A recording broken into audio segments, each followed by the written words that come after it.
All right, so the Zone Misfits number 4 comes to a phenomenal conclusion as KSI knocks out FAZE Temper. Man, what a performance from KSI. I just wanted to give my quick thoughts on the event as a whole. I thought it was a fantastic step forward for influencer boxing. We've talked a lot about on this channel how a lot of people will discount what this new division of boxing has to offer. And I just think that events like these are really good at sending public opinion, right? Or just the image of influencer boxing in the court of public opinion in the opposite direction. So a huge win, even if KSI had not gotten the win in this main event, but as if his business acumen and his ability to put on a show were not put on full display. If that wasn't enough, tonight he also was able to knock out a tough opponent, a long, tall guy, southpaw. And I wanted to talk about some adjustments that I've seen KSI make from his past fights and just some adjustments that he could make in the future. So let's get into it. So I want to start off, as I just said, going in there against a much taller opponent. We've seen KSI handle guys like that before,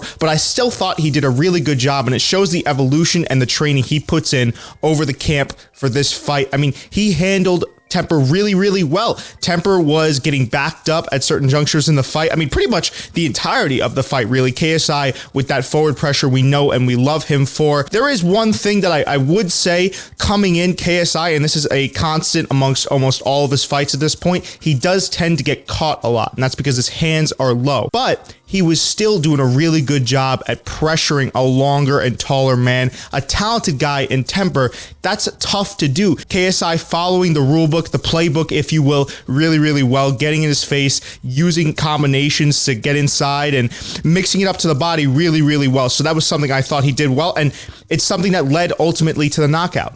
Another thing I really, really liked about KSI's performance last night is he really reined in his technicality. Now, you saw his last time out, there's about 4 months ago when he fought Pineda and also Swarms, that he was looking a lot more technical that time in there, versus his last times out. But this time he really, especially because he had much more of a wide stance, and I'd imagine the gym that he's training at, he's probably been spending a lot of time around Michael Venom Page because that is kind of his signature style, and I'm sure it's been rubbing off on KSI. Even with that wider stance with his hands low, he was still able to keep his punches short, clean, and technical. And we all know that KSI has power, so to kind of combine all of those things, that's going to make for a very, very dangerous fighter to deal with. Earlier on in his career, KSI would kind of swing wildly, which in the amateurs is pretty common when you see guys starting out. There's that adrenaline dump at the beginning of fights, and then guys just start to swing out of their shoes, swing wildly. But KSI has done a really good job, and I'm sure it comes with the poise and the experience of being in there, of just taking his time with things, right? Walking guys down. I noticed during the fight, he did a really good job of establishing what's called outside foot dominance on Temper, which is another big thing that smaller guys need to do to win these fights against the Twin Tower type of guys that we saw that night. So if it's a southpaw you're going up against and KSI is an orthodox type of guy, it's really good to get that establishing foot in there because it creates angles. You can plant and really, really catch a guy with a big power shot if he's not being careful, which is what we saw with KSI. You combine that with the constant pressure, getting Temper up against the ropes, making him think twice, having to circle out. That was really the meat and potatoes of how he was able to set up that hook knockout. And so I want to talk about this new style of hands down, almost a wider type of karate style stance that KSI seems to be playing around with. Now, look, it got him the knockout this fight, right? That's part of the equation there. If you keep your hands down, you can kind of throw things without a lot of a tell. And you could tell that that was hard for Temper to deal with. Temper is a guy that likes to slow things down, relies on his length to see if things are coming and to be able to parry away or move his head. And so when KSI was keeping his hands as low as they were, he was able to throw them from the hip, really, again, without any indication of what type of shot he was throwing. But I think it's important that KSI, if he wants to keep using this style, he needs to move his head more. I talked earlier in the video about how when he's coming forward, he's getting stuck. I mean, Temper was hitting him with jabs, crosses. He was really doing a good job scoring with counters. KSI just needs to be careful that if he's not in there with a guy that's on short notice like Temper was, or has a little bit more power, that he's not getting caught with a lot of those shots. I'd also want to see him create more angles. I thought that KSI was really attacking Temper in a linear fashion. If KSI can kind of create more angles with his footwork, get around the guard, the high guard that Temper uses, I think he'd be a very dangerous fight for anyone in the division. I mean, listen, he's already dangerous as he is, right? We've seen him just improve every single fight. But I'm saying if he really wants to be,